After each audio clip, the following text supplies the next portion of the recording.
da Prof. Miriam e hoje nós vamos falar sobre alguns detalhezinhos sobre o MMC e o MDC, quer dizer, o mínimo múltiplo comum e o máximo divisor comum. Nós já temos um vídeo que trata sobre eles no canal, vou deixar aqui nos cards para vocês. E agora nós vamos ver algumas características do mínimo múltiplo comum e do máximo divisor comum em problemas. Quando que a gente tem que utilizar um, quando que a gente tem que utilizar o outro. Vamos lá? Então, galerinha, nós sabemos que o mínimo múltiplo comum é o menor número que é múltiplo dos que estão sendo considerados ali, 2 ou mais, ao mesmo tempo. Então, menor múltiplo comum, menor múltiplo dos números ao mesmo tempo. E o MDC, por sua vez, é o maior divisor comum entre esses números, certo? Quando a gente tem situações onde nos são apresentados problemas que envolvem esses conceitos, a gente fica um pouco na dúvida sobre qual dos dois aplicar. Então, eu vou dar para vocês algumas dicas de como a gente faz isso. Bom, vamos lá. Quando a gente está falando do MDC, quer dizer, do máximo divisor comum, normalmente, os problemas apresentam uma ideia de divisão. Então, repartir em partes iguais, maior tamanho possível. São algumas dicas que os problemas utilizam, a ideia de máximo, a ideia de qual é o maior tamanho possível que se pode ter. São essas ideias de divisão em partes iguais.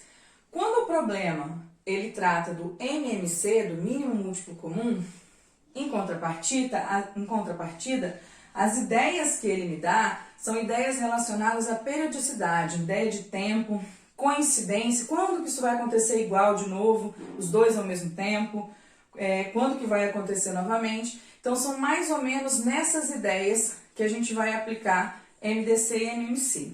Agora, para a gente poder aplicar isso aqui que eu mostrei para vocês, eu vou apresentar dois probleminhas para vocês. Dá uma olhadinha no primeiro.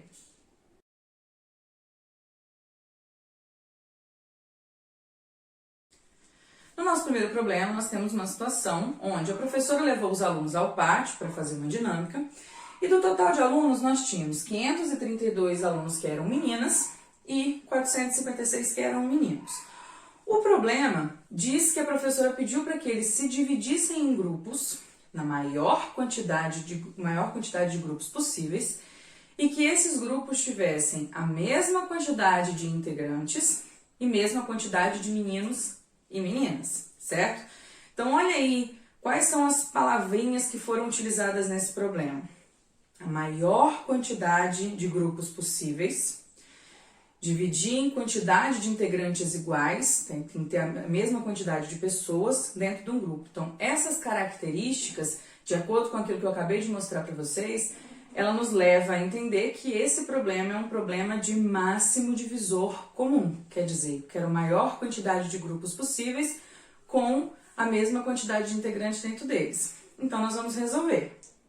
Então, nós vamos resolver usando aqui o processo de fatoração, de decomposição, dos números em fatores primos, para depois a gente encontrar qual é o MDC. Então, vamos lá. Para a gente decompor, lembra sempre, a gente só vai poder dividir por números que são primos, Números primos só dividem por um e por ele mesmo, dois divisores distintos. E o interessante é que a gente comece sempre pelos menores. Não é regra, mas é interessante. Então, aqui eles são pares, então vou dividir por 2. Então, aqui eu tenho 266, 228. Dividindo por 2 de novo, 133, 114. Aqui continua dando por 2. No 133 a gente repete. Aqui a gente tem 57. Bom, nenhum dos dois dá por 2 mais, porque eles não são pares. Para a gente saber se o número é divisível por 3, o que a gente faz? Somos algarismos. 3 mais 3 é 6 mais 1, 7. Não divide por 3. 5 com 7 é 12, divide por 3. Então, 133 a gente repete. E aqui o 57 vai dar 19. Vamos lá, 133 é um número divisível por 7. Então, nós vamos lá. 133 aqui por 7 vai dar, uma vez, sobra 6, 19. E 19 é um número primo que só divide por 19. Então, vamos lá. Para a gente achar o MDC, o que a gente faz agora? A gente pega os que dividiram os dois números ao mesmo tempo. Esse 2 dividiu os 2, esse 2 dividiu os 2, esse 2 só dividiu 114, então não. O 3 só dividiu 57, então não. O 7 só dividiu 133, então não. Mas o 19 dividiu os dois. Então, nós temos aqui, ó, 2 vezes 2 vezes 19.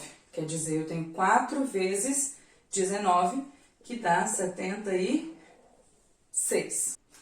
E aí, o que significa esse 76 que eu encontrei? Esse 76 aqui, como ele é o maior divisor comum entre o 532 e o 456, quer dizer que esse aqui é o número de grupos, ou de equipes, né, que vão ser formadas. O que eu tenho que fazer agora? Para descobrir a quantidade de meninas que vão ter em cada grupo e a quantidade de meninos, eu vou dividir o 532 por 76, vou descobrir quantas meninas vão em cada grupo, e dividindo o 456 por 76, eu vou descobrir, então, qual é a quantidade de meninos, certo?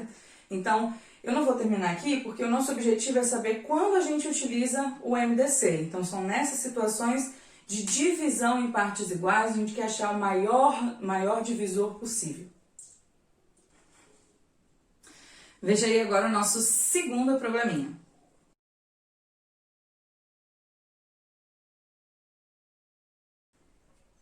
Então, no nosso segundo problema, a gente tem uma situação onde eu tenho 3 ciclistas que vão fazer um mesmo percurso, né, como se fosse uma volta. E o primeiro ciclista, quando ele dá a volta, ele gasta 40 segundos em todas as voltas. O segundo ciclista gasta 36 segundos e o terceiro ciclista gasta 30 segundos. Todos eles vão partir do mesmo ponto, ao mesmo tempo e no mesmo sentido de direção, certo? A pergunta do problema é, quando é que eles vão voltar a se encontrar novamente no ponto de partida, de onde eles saíram, e quantas voltas vai ter dado cada um? Olha bem, presta atenção no que o problema está me perguntando. Quando eles vão voltar a passar juntos novamente no ponto de partida? Essa ideia de fazer a coincidência de estar ao mesmo tempo, isso nos dá a ideia de mínimo múltiplo comum, aquela ideia de tempo, certo? Quanto tempo, ó, relacionado ao tempo, quanto tempo depois, quantas voltas depois, certo? Então, neste caso aqui, nós vamos utilizar a ideia de mínimo múltiplo comum. Para a gente resolver, eu também vou usar aqui o processo de decomposição em fatores primos, certo? Que é o mesmo processo do máximo divisor comum, só que na hora de resolver no final a gente tem uma diferençazinha, ok? Então vamos lá. Vamos dividir por números primos, aqui todos são pares, então vou começar por 2. A gente vai ter 20, 18 e 15. Ainda tem números pares, então por 2, que dá 10, 9 e 15. 10 ainda é par, então ainda dá por 2, que vai dar 5, 9 e 15. Agora não divide mais por 2, mas eu tenho 3, que é o meu próximo número. O 5 não divide, então a gente repete. 9 por 3 é 3, 15 por 3 é 5. Ainda dá pra gente dividir por 3. Então, repito 5 e agora por 5. Se no máximo divisor comum a gente pegava os que dividiam todos ao mesmo tempo, no mínimo múltiplo comum a gente multiplica todos os que a gente encontrou. Então, ó, 2 vezes 2, vezes 2, vezes 3, vezes 3, vezes 5. Então, eu tenho 2 vezes 2 é 4, 4 vezes 2 é 8, 8 vezes 3 é 24, 24 vezes 3 é 72, e 72 vezes 5 é 360. Então, quer dizer que eles vão voltar a passar juntos no ponto de início depois de 360 segundos. 360 segundos, se a gente for transformar, são 6 minutos. Quer dizer, eles demoram 6 minutos para se encontrar de novo ali no ponto de partida. Para a gente saber quantas voltas cada um vai ter dado, basta que a gente divida 360 por 40, que aí vai dar 9 voltas, o primeiro vai ter dado. 360 por 36, o segundo vai ter dado 10 voltas. E 360 por 30, que vai ter dado 12 voltas, certo? Bom, as dicas de hoje são essas, espero poder ter ajudado vocês. Beijinhos e até uma próxima aula. Tchau, tchau!